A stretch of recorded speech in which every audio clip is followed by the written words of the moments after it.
Welcome to today's webinar, Business and Minimum Wage. My name is Paul Bourne. I'm the co-CEO for Tamarack's Vibrant Communities Canada, and I'm here to introduce our discussion today with Catherine Ludgate and Greg Durocher. Let me introduce our speakers first of all. Catherine is a manager of community investment at Vancity, one of Canada's largest financial institutions. She has accountability for the delivery of the credit union's microfinance programs as tools for poverty reduction and financial inclusion, including financial literacy and microcredit. She supports partnerships related to facing poverty in communities, including the BC Poverty Reduction Coalition and the Living Wage for Families campaign. And she spends a good amount of her time talking to other employers about joining living wage campaigns. She is the developer of the award-winning Each One, Teach One financial literacy program, which has shared with credit unions across Canada. More than 80 credit unions are now using this platform to mobilize their own staff in support of community financial literacy. Catherine works on a range of inclusive banking projects, from supports to refugees to banking services for community living members. She is committed to Principle 5 of cooperation, the importance of member education and training, and holds a master's degree in the management of co-ops and credit unions.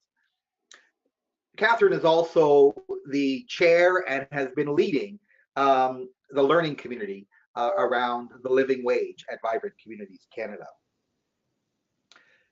Greg Durocher is on the board of directors for the Association of Chamber of Commerce Executives, a global organization, board member of Drayton Entertainment, official competition judge for the World Chamber Congress, and International Chamber of Commerce, creator of the video series A Moment for Business online social media, which is published on over 3,500 chambers of commerce websites around the world.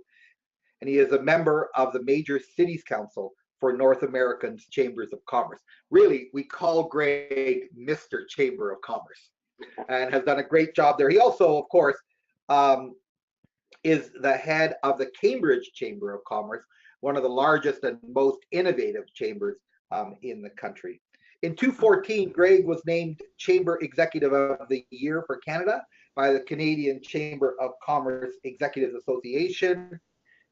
Greg was also a key contributor to a global chamber paper called Chambers 225, a look to the horizon on what's in store for business and chambers in the next 10 years. When I was thinking that I wanted to have this conversation on the minimum wage, I could not think of two better people to have this conversation with. So sometimes we look at these conversations as debates. It's Catherine against Greg. But we don't like to think that way at Tamarack. Matter of fact, at Tamarack Institute, we often say, at Tamarack, we are the fence that people come and sit on. And so what we really like about these types of conversations is that we want to understand the different sides of the minimum wage debate. And so it's really trying to deeply hear what Catherine feels is the benefits of the minimum wage as a tool for bringing about greater justice in the workplace. But we also need to hear from Greg in terms of what other vehicles there might be to bring about this greater equity in society, and particularly to hear about how this affects small business, and to help us understand that small business people are often individuals that are struggling to keep their businesses active, employ people, and create wealth for the economy. So it's about listening deeply and having that conversation. We're going to start with both Catherine and Greg giving us their opening position. I don't know which of you would like to go first. Go ahead, Catherine, Greg? You're going to let Catherine go first, Greg? Sure. Lovely. Oh. Catherine, why don't you share with us for up to 10 minutes just why the minimum wage is important from your perspective, and how is it useful in creating greater equity? Great. Thanks so much, Paul, and thanks, Greg, for letting me go first. Very delighted to be here and be part of this discussion and deep listening about decent wages or minimum wages or livable wages.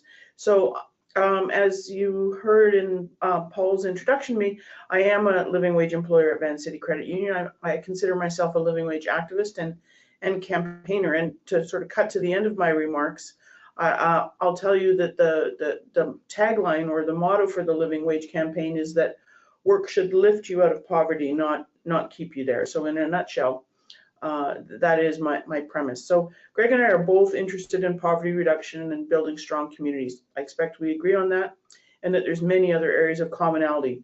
Perhaps what we don't agree is how to get there, and I'm really looking forward to hearing what Greg might propose as a better way to address poverty for folks than decent work with decent wages. I am currently sitting on the federal and provincial poverty advisory forums that are both currently constituted. And I can tell you that at both of those levels, there is a discussion about whether basic income or a guaranteed universal income might be a way to go as opposed to or in addition to or alongside a discussion about better wages. And certainly there are experiments to be tested about universal income or basic income. But I honestly believe fair wages is a better and more direct solution without the possible perverse effects that guaranteed income might have.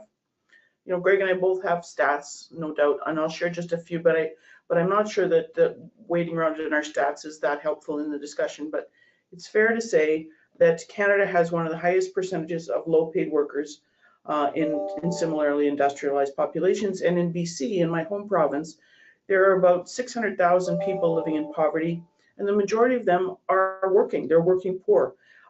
We've got the highest rate of working poor in the country, with an average median income of about $15,000. 100,000 of those low-wage workers are in Vancouver alone, the second largest low-wage city after Toronto. And working poverty is growing more quickly in these big cities than anywhere else in Canada. So I do believe a decent minimum wage increases the standards of living of workers, reduces poverty, reduces inequality, and boosts morale. And I honestly believe it is good for business. I think it's a smart investment for business. And I think there's a lot of fiction or fear about how increase in wages hurt businesses. So let's talk about what happens when someone works at a job that's at a minimum wage that is less than a livable wage. You know, in BC, we've had a couple of very recent lifts in minimum wage, but it is so far off what it actually costs workers to live here that low-wage workers have to hold down 2 or 3 jobs. We call that job stacking. And what happens when workers have to job stack? Well, when workers have to job stack, working at 2 or 3 jobs means they don't have time for all kinds of other things. They don't have time to monitor their kids' homework, to coach soccer, to volunteer in the community, to be part of block lunch. They don't have time to participate in their parent advisory committees at schools. They don't have time to read or do volunteer work. They don't have time to invest in their own upgrading or education. They don't have time to go to municipal meetings. They don't have time to read the newspaper. They don't have time to vote. Effectively, they're disenfranchised as citizens, and they become a different class of citizens than folks like Greg and Paul and I who can exercise all these rights. And that's, to me, just seems profoundly unfair. So workers at low wages suffer all kinds of poverty, financial poverty, time poverty, and civic poverty.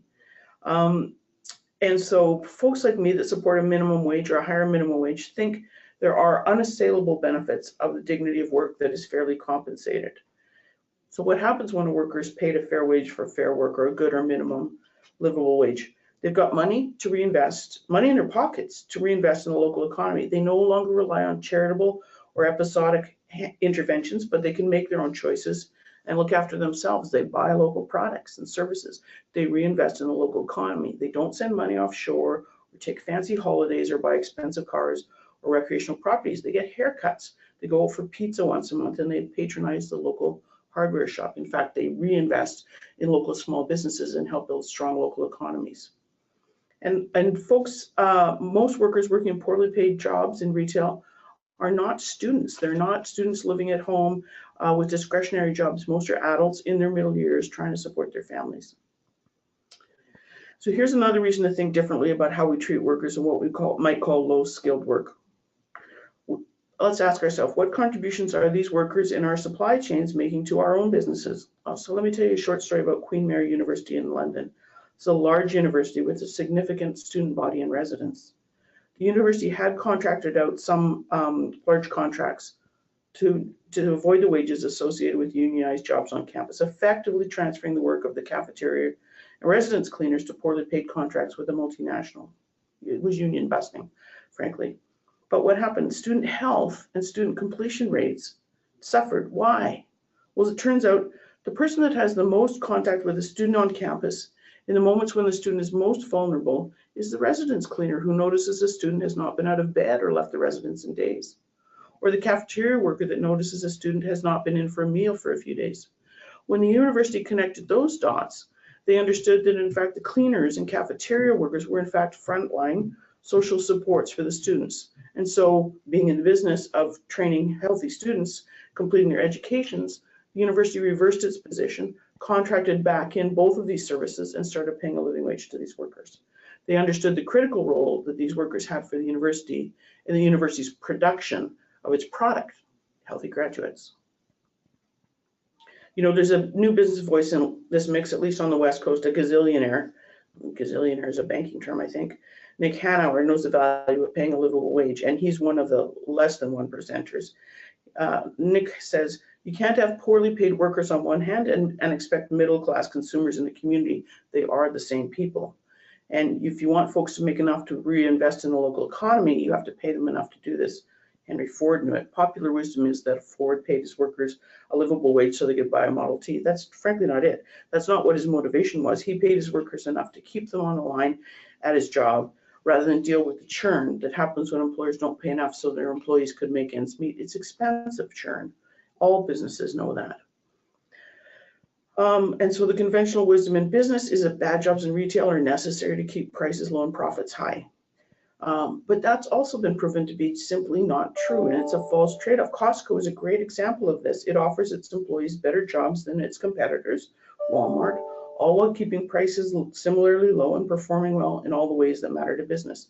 It has high productivity, great customer service, healthy growth, and excellent returns. It competes head-on with companies that spend far less on their employees. Why do they do that? Well, Costco and other good employers, large and small, make smart choices. It treats the workforce as a strategic asset and not as a fungible input.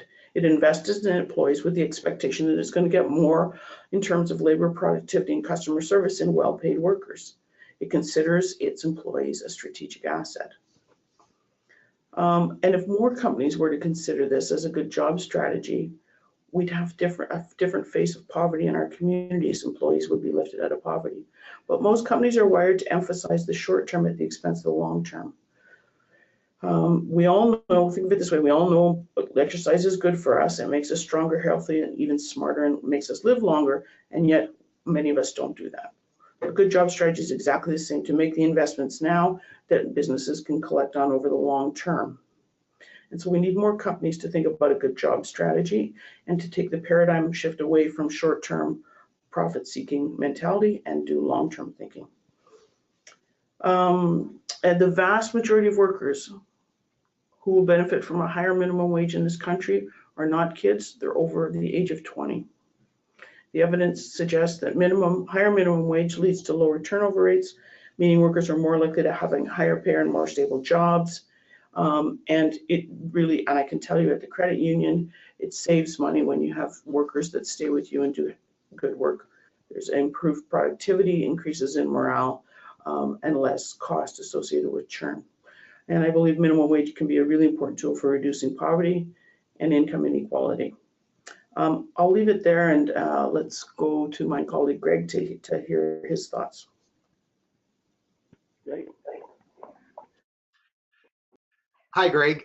Thank you so much, Catherine, for those real words of wisdom. And I've got some really interesting insights from that, and I'm going to ask you a few questions later on.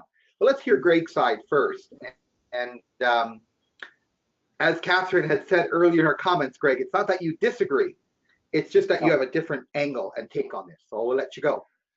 I think the reality of it is that even small business owners don't disagree with the statistical data that says more people earning more money is going to create a better economy. What the real problem is the implementation. And it's very difficult for me to speak about other jurisdictions. I can only speak about the jurisdiction of Ontario that we happen to deal with right now.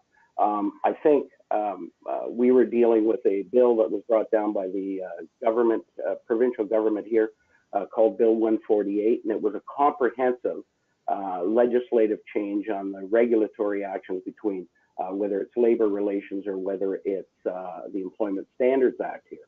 There were 173 regulations that changed, all against more or less small business or business in general, and only half of the impact, the monetary impact of business, was going to be the minimum wage issue.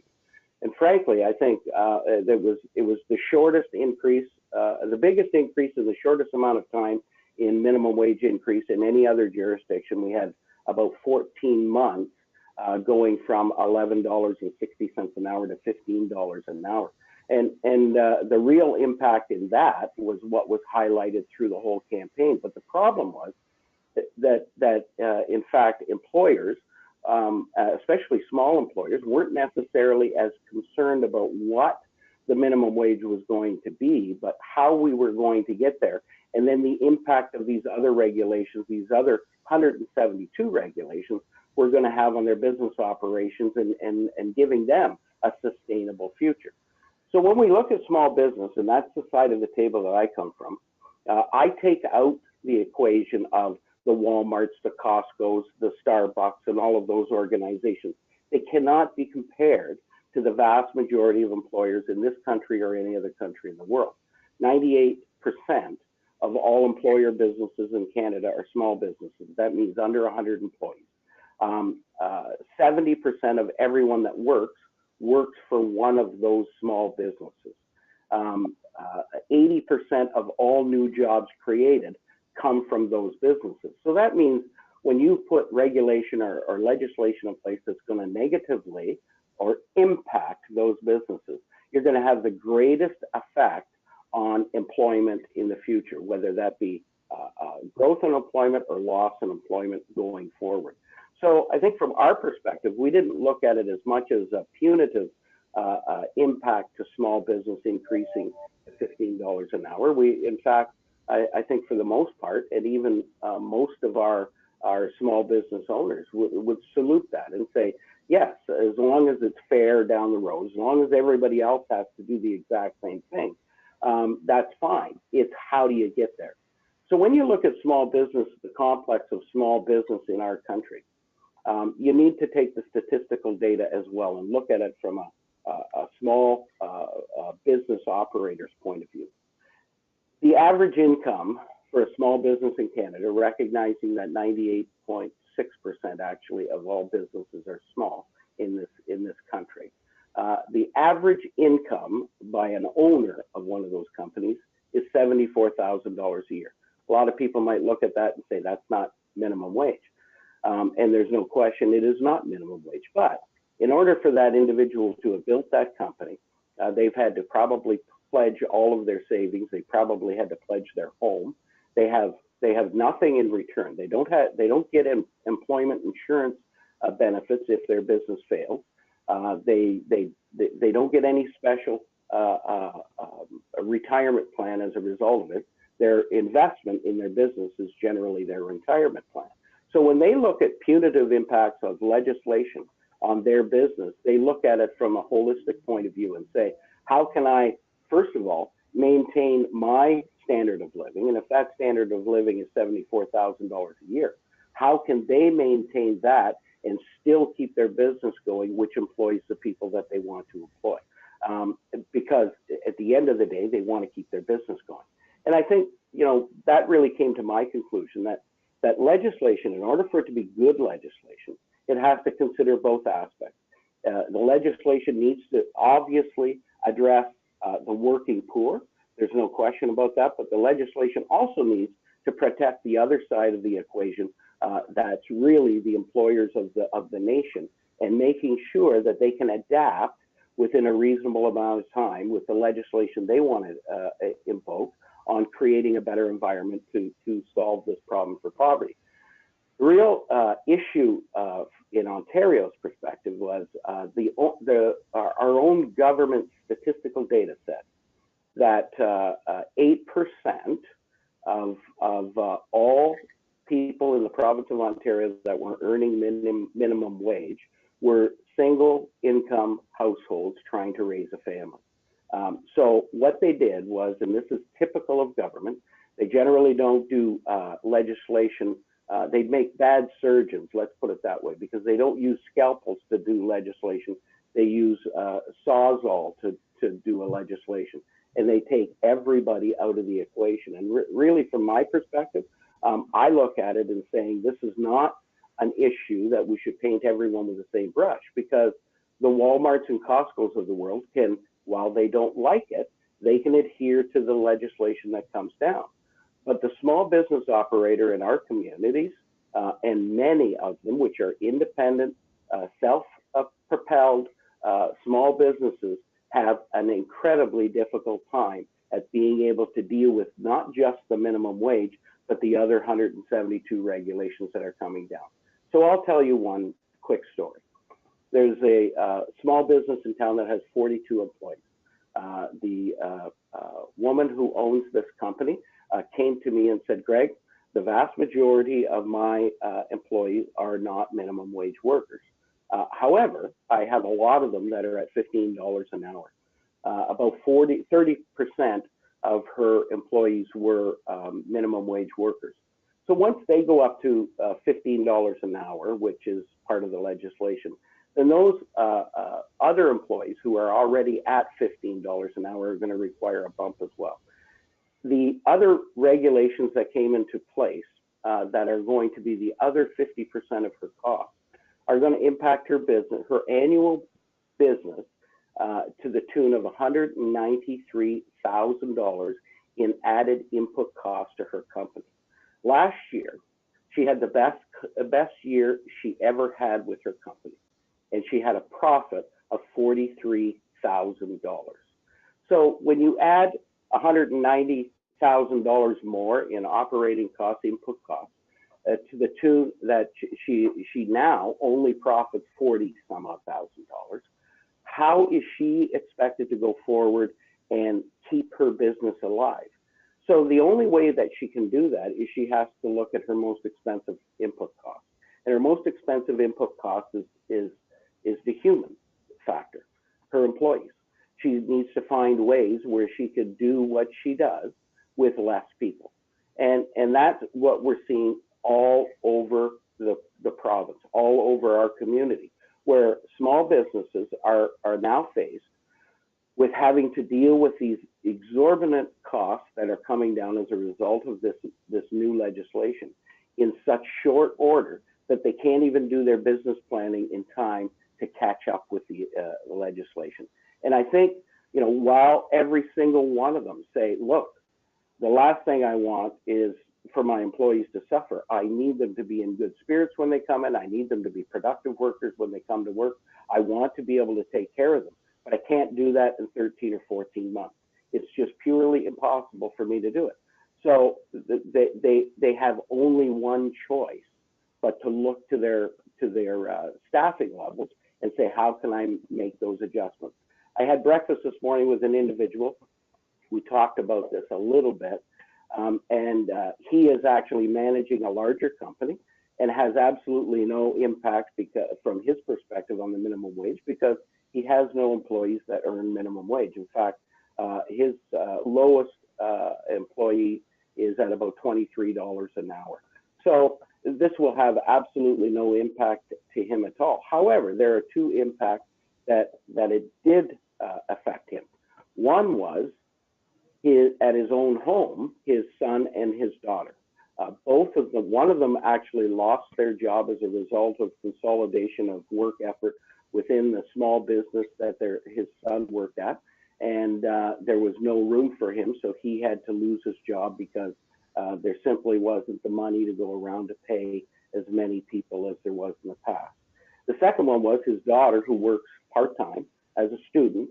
However, her hours were cut in half because for the same reasons. This employer couldn't afford the added sudden increase in all of their costs, so they had to back off on how many people they had working for them.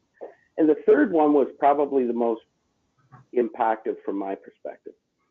And his company is a manufacturing company. They they're primarily would be probably, you and I might look at it and say, well, it's an assembly operation. They buy all of their goods outside of their organization. They get fed into their company, and their company assembles a product that is finally sent off to wholesalers to be distributed around the world.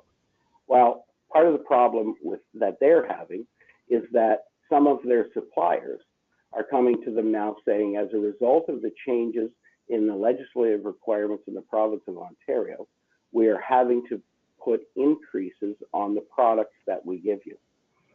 His head office has come back to him and said, in that case, we have to re-tender all of the goods that you're bringing in to assemble your final product.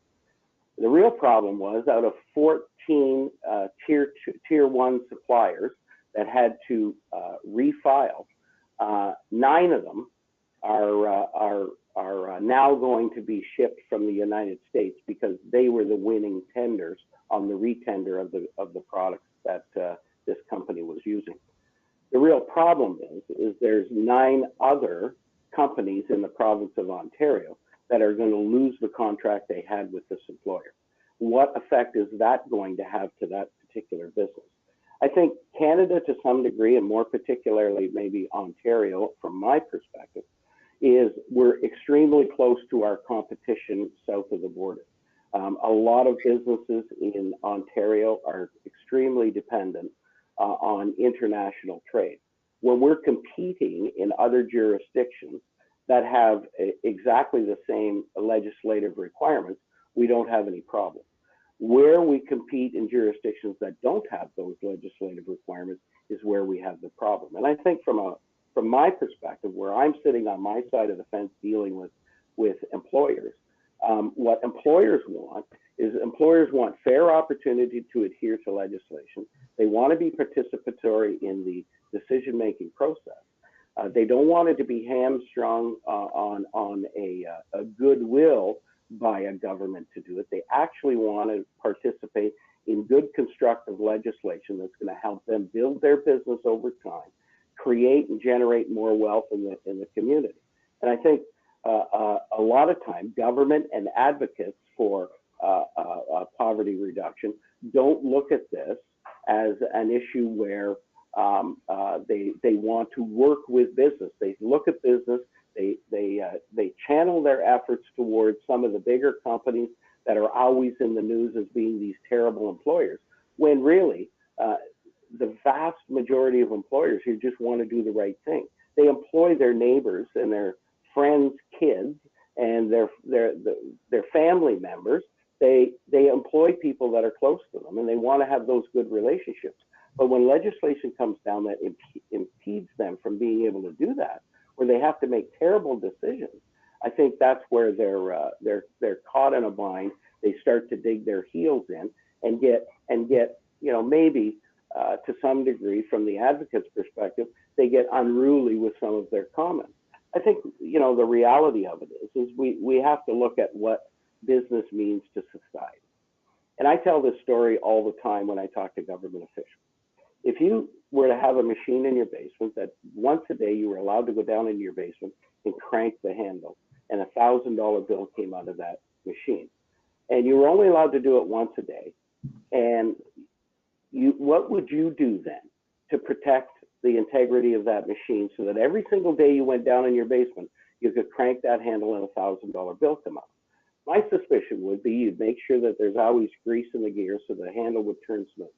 You'd make sure that there was ink in the barrel to make sure that there'd be enough ink to print that $1,000 bill. You'd certainly make sure there was paper in the bin so that that $1,000 bill came out every day. And you'd probably cover it with a bag to keep dust out of it, and you might even put an armed guard around it. That's what business is to society. every single ounce of money that anyone has to spend comes from a business transaction somewhere. And what we have to do is make sure that our legislation encourages those business transactions to happen, encourages them to happen fast. And what government should be doing instead is they should be creating an environment where there's an overwhelming amount of business to occur. Because I can tell you, when that happens, and we have seen it in our area, Alberta experienced it there in the boom years, where they were paying exorbitant amounts of money for individuals to work in service organizations. The market will provide those opportunities. But I think in the interim, what we should be doing is we should be having a structured plan to get to a minimum wage that is reasonable. However, I think that government needs to stop using a sawzall to do legislation. And if they really want to attack the issue with poverty, they should start using a scalpel and making sure that those who really need the money are getting the money. Because right now, it's simply everyone getting the money. That's it. I'm finding this a very interesting opening. And, you know, maybe it's becoming more of a debate than we had anticipated it to be. The interesting thing is, I don't disagree with either of you.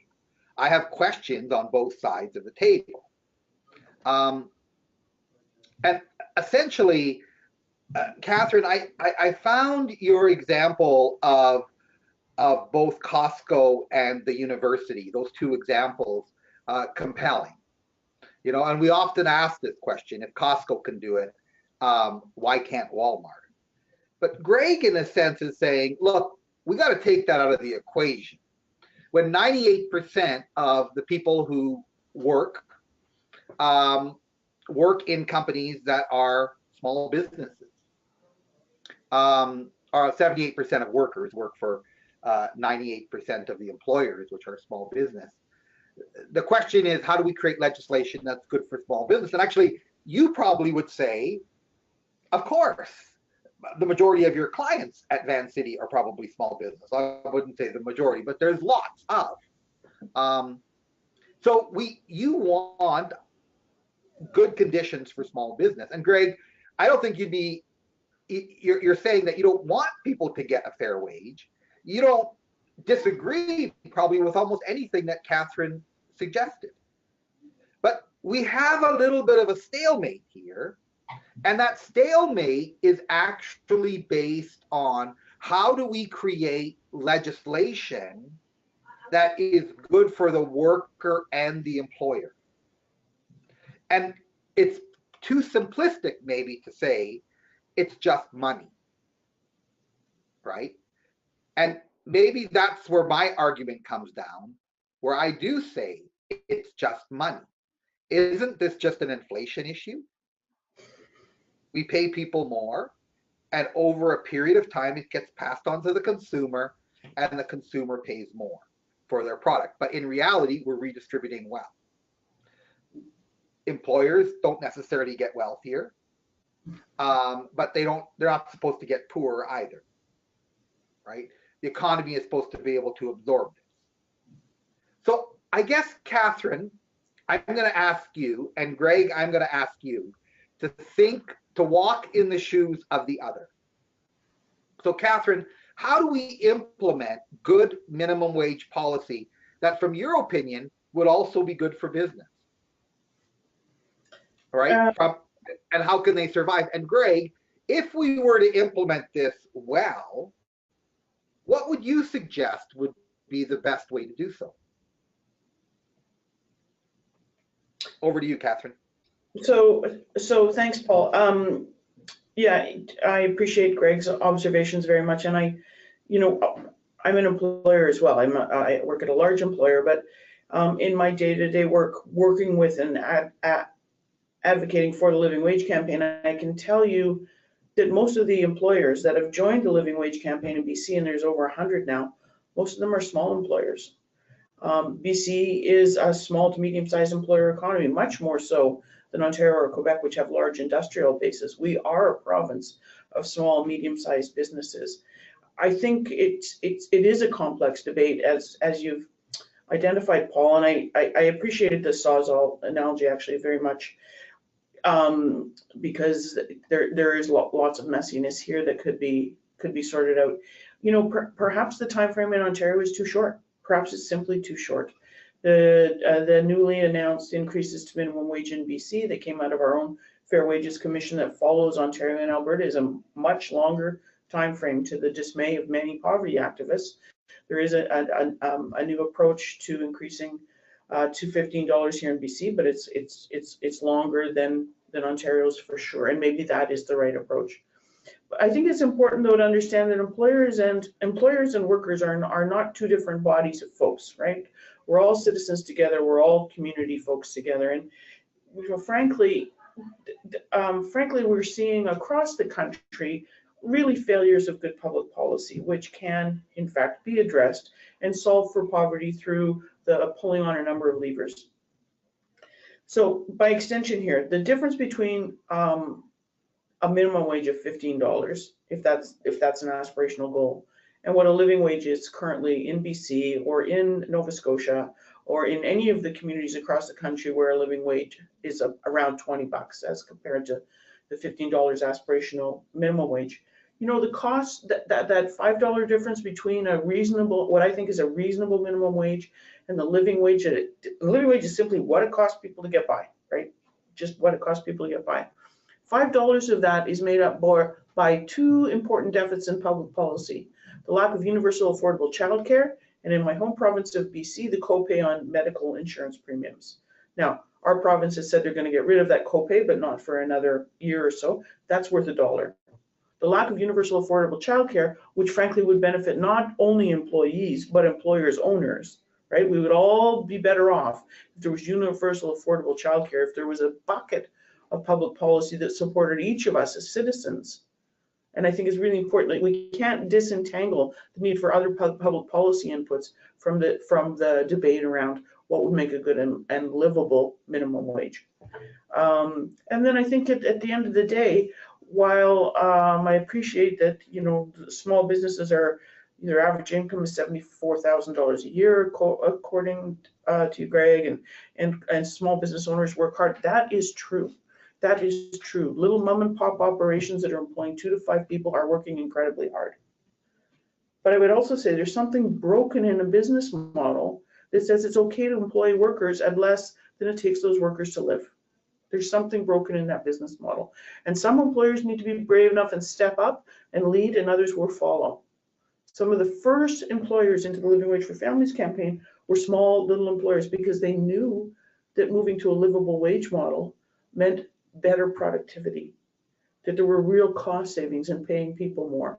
And so they were taking a longer view, or a more holistic view of their employees as an asset for their company and not a fungible input. It's difficult to it's impossible to argue with those requirements, or those comments, because there's no question about it. We all know that, and I think every single small business owner would agree 100% with that. The problem is how do we get from where we are to where we should be? And I think that's where a government continues to put hurdles in front of small businesses, and we'll never get there successfully, simply because of the damage we're going to do to a great majority of small businesses in the country.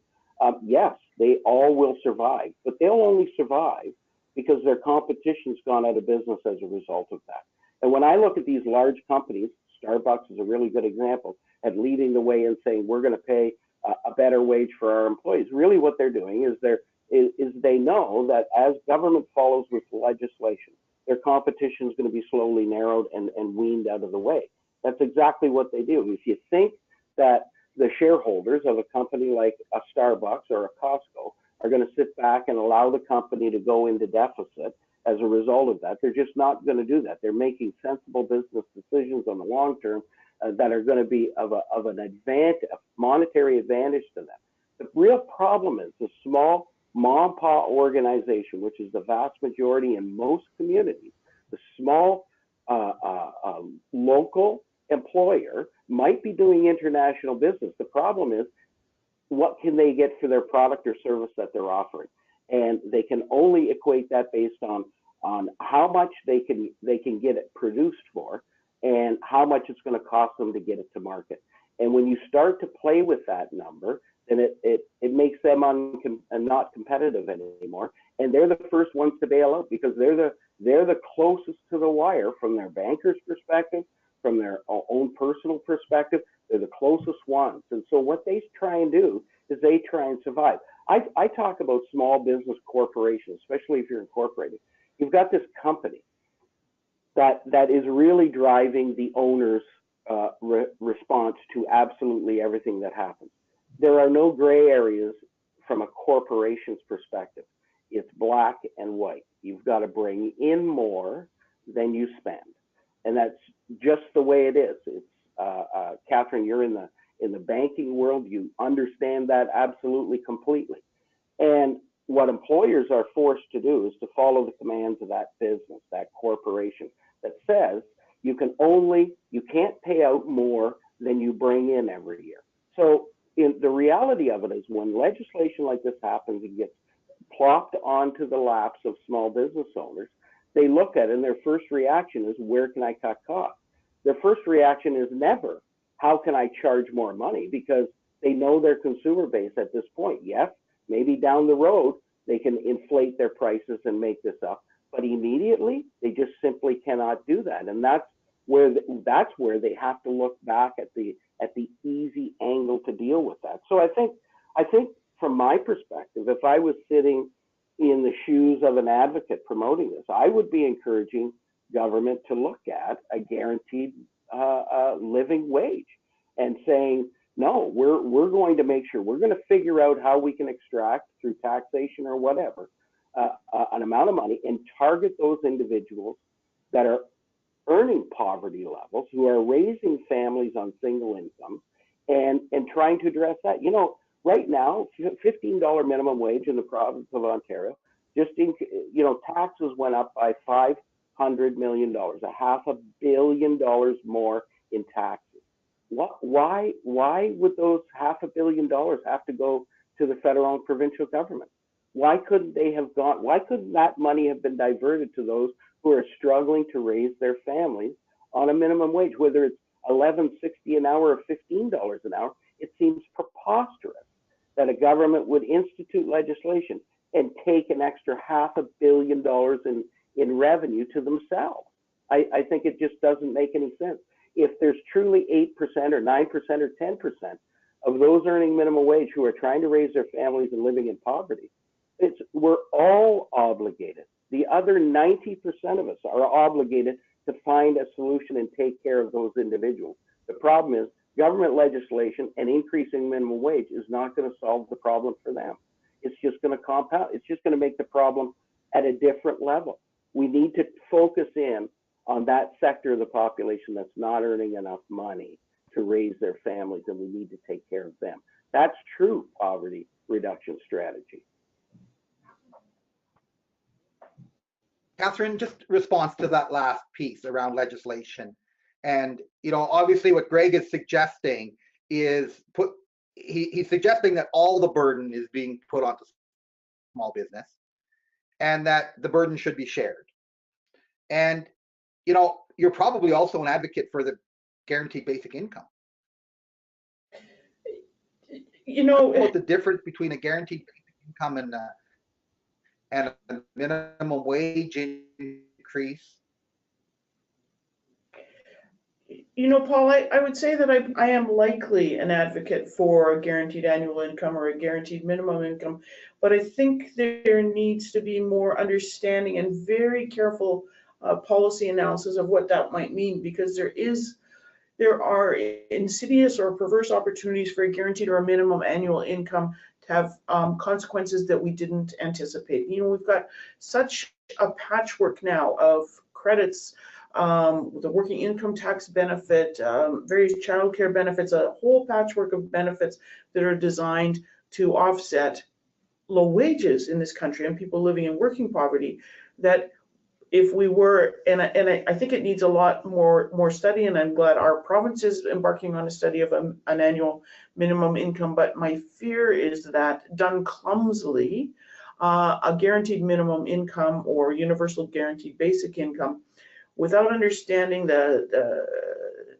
Jenga-like construction of benefits, we might make things worse off, or be putting people into a situation where it becomes a strange choice between accepting this low-wage job or continuing to accept a minimum income, and in fact building a labor supply for low-wage work, where it becomes a tricky decision from workers whether to accept a slightly higher paying but very poorly paying minimum wage job versus staying or remaining in income assistance. So I look forward very much to the discussions that the feds and my province and perhaps other provinces are now conducting, looking at a guaranteed minimum income. But I think it's tricky territory, and we want to be super careful that we don't accidentally make things worse.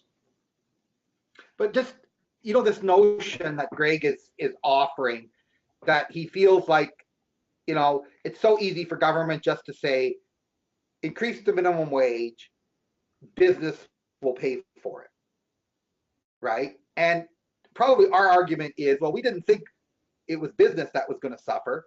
We thought we would all suffer, because eventually that business would turn around and give it back to us and increase costs.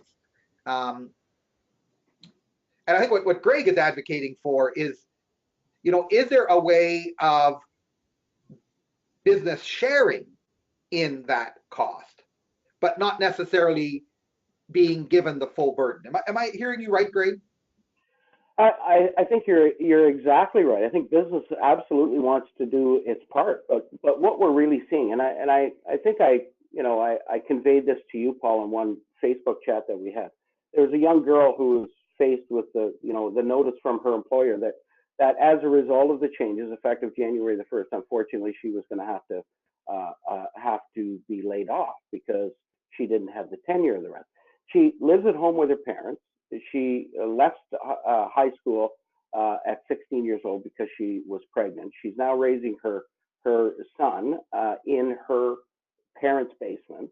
And unfortunately, she's caught in this. So I asked our local member of the provincial legislature, who's part of the government, if she would come and explain to this young girl who is trying to raise her son and create an atmosphere where he might have a better opportunity, that her suffering was now justified because other people got this raise in pay, when most of them were second or third incomes in their household, didn't really need the extra money. But here, this young girl who was really living in poverty, thankfully her parents still allowed her to stay at home. This is not addressing the issue. And unfortunately, what the government is painting pictures of doing all of these legislative changes and increasing minimum wage, they're doing it in the guise that it's helping people who are impoverished, who are working, when in fact it's actually, in some cases, hurting those very people. Because I can tell you this, the business is going to survive. The business is going to survive. One way or the other, the owner will figure out how to make it survive and who's going to suffer. And so legislation is wrong in attacking it this way. I'm not saying $15 an hour shouldn't be there someday. But if you really want to attack poverty, then attack poverty. Attack the problem. We're going to keep coming back to this. We have a number of questions coming from the audience. Let's first of all just take some of the easier ones. How do you define a small business? Number of employees. Is it under 50 employees? Medium, under 100? Under 100. Under 100 is small. Medium is what? Up to from 100 to 500. Okay. Christine Hasty says, I don't believe the only choice for more productivity is reducing staff. I think it would be good to discuss with staff what other options they are. Not really a question, but an interesting observation. Janice, and maybe we can ask you this, Catherine, but Greg, you have not-for-profit members as well. Here's an interesting question from Janice Simmons. We've been talking about small business so far.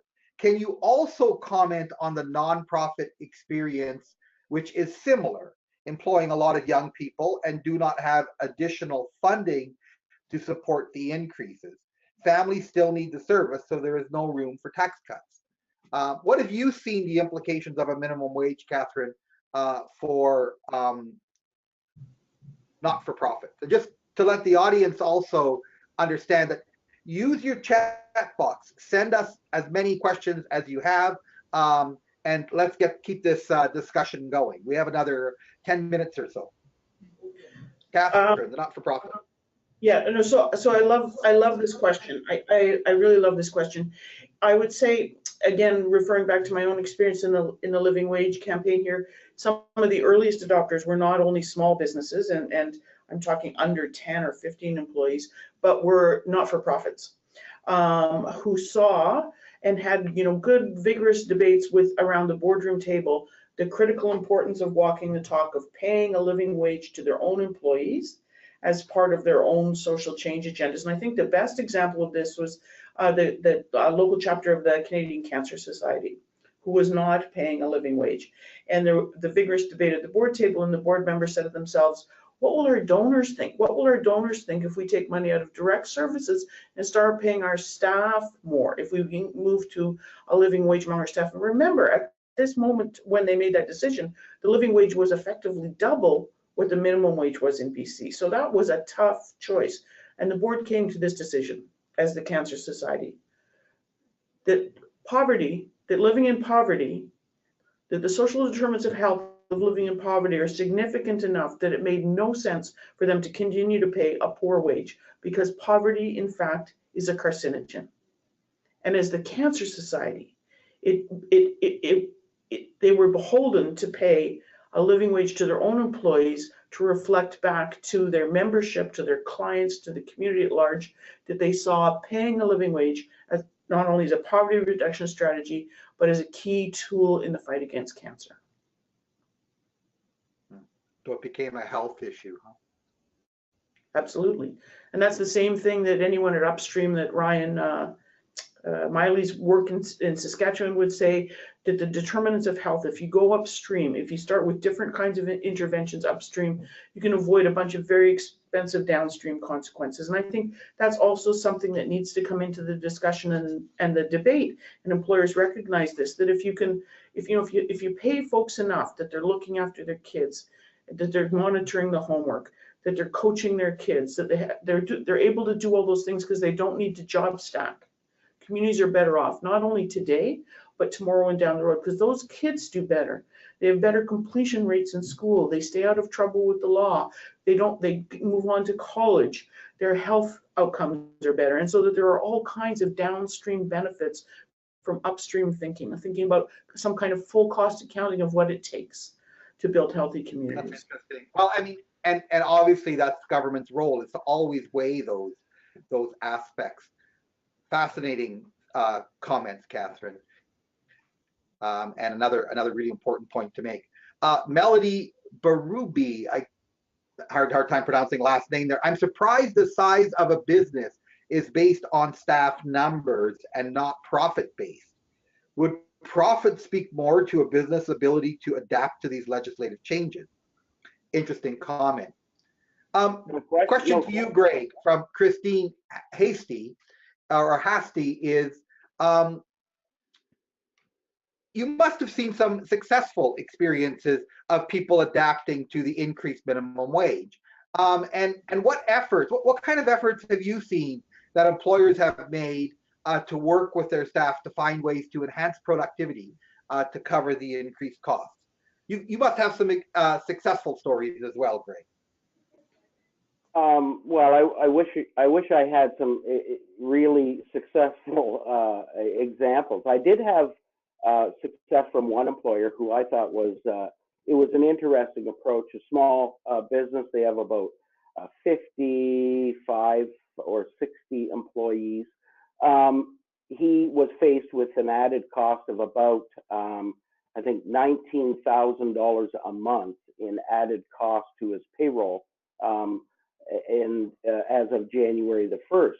And he called a meeting with his employees, and he sat them around the room, and he explained the situation with them. He actually opened up his financial books so that they could come and look at them. Whether they understood them or not, it doesn't really matter. But he was transparent enough to say, there's my audited statements for the year. It's going to cost me an extra $19,000 a month starting in January. He told them that he had in reserve about 3 or 4 months of money that he could cover the extra $19,000 a month in cost. What he said to them is, look, we're all a family, we're all a team here. I want to keep everybody working at the same level and the same pace. But we've got to figure out ways where you can help the organization recover this $19,000. And he set up teams of groups with the sales staff, with the production staff, to try and figure out how they could find efficiencies and make up the $19,000. Because he said to them, after the 3 months or so, we're going to regroup again, and I'm going to let you know, I'm going to show you my book as to where we are. And if we're not there, we're going to collectively make a decision what we're going to do with staffing levels and how we're going to deal with the loss of income. So I think from his perspective, he brought all of his staff together to say, I've got this problem that really we all share the burden of. It's going to affect all of us one way or the other. And so I haven't heard the result of that yet. The time period is over. I haven't regrouped with him. I have no idea. I know he is still in business, so he must have come up with some sort of resolution, but I will certainly find out about that, and I'll send you a note on it, Paul. Thanks, Greg, and we'll send it out to everybody else. Catherine and Greg, I just really appreciate your efforts here. I think you're both right, which is what makes this whole thing so complicated. And I don't know. I mean, I'm a huge believer in small business. I like the free market system in many ways. It works for most people. But you know, I gotta say, I'm even a bigger advocate for paying people great wages so they can have a great lifestyle. And Catherine, I don't think there's anyone who has dedicated as much time to this, but who can speak as eloquently to this as you can. The value of paying people a good wage and how that affects their lives in our communities overall. But I want my small businesses to be successful. I want to shop from small businesses. I want them to grow. I want people to be entrepreneurial. I want them to start businesses that are successful. I think, Greg, you have this great story, and I'm hoping that that's a story that we can carry through not only within a business, you know, where you bring an employer that thinks that highly of his employees, that he can bring them around the table and say, how do we solve this, right? And, you know, we have a big dilemma here in front of us. It's a lot of money. And that they'll all work together. I'm sure they've come up with a great solution, because if they have an employer like that and there's that level of trust already between them, we can see that there will be a great solution coming out of that. But there's a lot to take in here, and I think it's easy for many of us who are activists to just say we need more wages. We don't necessarily understand the implications of that. We understand it on the side of how it benefits the employee. We don't fully appreciate how it affects the employer. And I'm really glad that we've had this discussion, because I'm hoping that employers are going to understand a little bit better about the value of an increased minimum wage, and that employees and advocates are going to understand a little bit better why we need to figure out a way that works for both small business and the employee. Thank you, both of you, both for your commitment and your dedication to your community. They are unequaled, and you're both true heroes in my book. Thanks so much for showing up today. Thanks, Paul. Thanks, Greg. Thank you, Catherine. If you've enjoyed this webinar, join us in person in Vancouver, June 12th to 13th, to learn about innovative ways that cities are reducing poverty in Canada. This year's Western Regional Cities Reducing Poverty Summit will focus on both poverty reduction innovations and also at how governments align and support poverty reduction efforts at a local level. We're going to send you a link later on, but there's also one on your screen right now if you want more information or to register. You may also be interested in a series of webinars on collective impact that Liz Weaver and myself will host, a series of 3 sessions that look very specifically at how collective impact approaches have been successful in North America, including a half dozen Canadian examples. 2 of those are Vibrant Communities members. In a few days, you'll receive a follow-up email, and it'll include a link to the audio recording of today's call, as well as the learning opportunities I just mentioned. You can email Natasha at tamarackcommunity.ca to provide feedback about today's webinar. We're always trying to improve on the experience. Thank you again for joining us. Have a great day. Thanks again, Catherine and Greg.